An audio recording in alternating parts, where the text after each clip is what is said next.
River. Based on its number and length of tributaries, area of catchment, and geomorphological conditions, a river could be termed as major, medium, and minor. In a simple definition, a river is a body of flowing fresh water. What about river ecosystems? River ecosystems are flowing waters that drain the landscape. It includes biotic and abiotic interactions.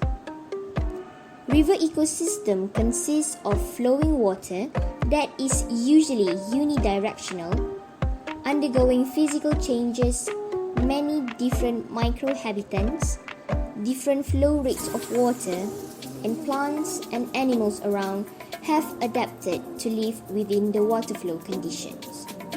Water flow is the most important in river ecosystems.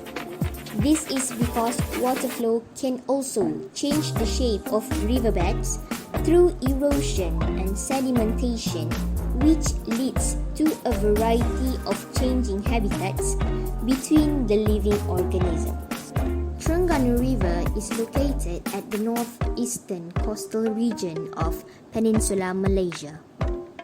Main river basin in Terengganu River flows from the upper watershed of Kenyir Lake to the South China Sea. Main tributaries are located at Nerus, Teras, Berang, and Telemung rivers. River in Terengganu mainly contributes to socio-economical activities for the locals. For example, agriculture plantations like rubber, coconut, and palm oil, aquacultures, commercial industries, urban and rural settlements. One of the main issues regarding the Terengganu River Basin ecosystem is pollution.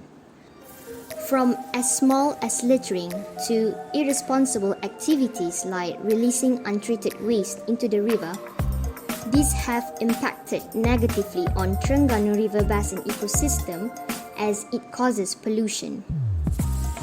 Anthropogenic activities like industrial discharges, agriculture runoff and irrigation, and municipal water pollution from homes and businesses can deteriorate water quality of the river.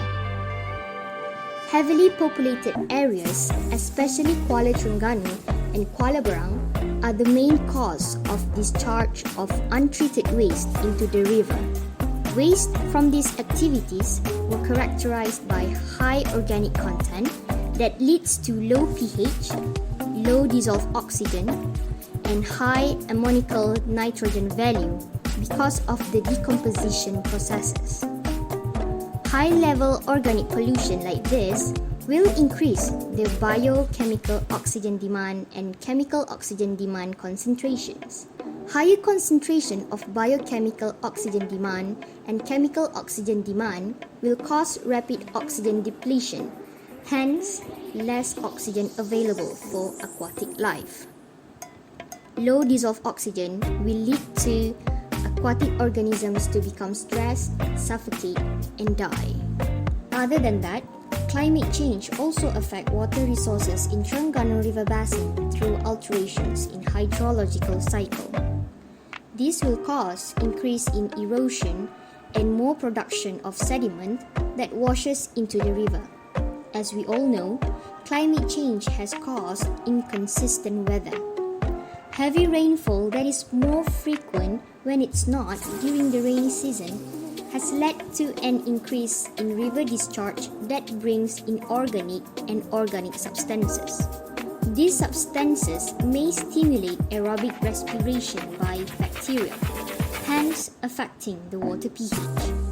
Furthermore, due to all these activities, Kuala Terengganu that is located near the riverbanks are often subjected to flood menace and risk. Improper urban development that is near the river also contributes to flooding. Despite all these problems, there are several suggestions and recommendations that we can practice to overcome these issues. Firstly, it is important to enforce our law. Pollution is a very big problem that is contributed by many parts of the community. Next, The government and authority should pay more attention and regularly check the river water quality. Maintenance check is important as river water quality will be studied and updated from time to time. Despite that, water maintenance can be high in cost. Therefore, new concepts and technologies should be developed to sustain our river resources. For an example, the simplest and low-in-cost method that can be used is effective micro. Hence, it can help to make a better and clean river. Education and public awareness are always important to keep our community stay updated with our river resources. Activities like campaign awareness programs should be held by professionals or government officials.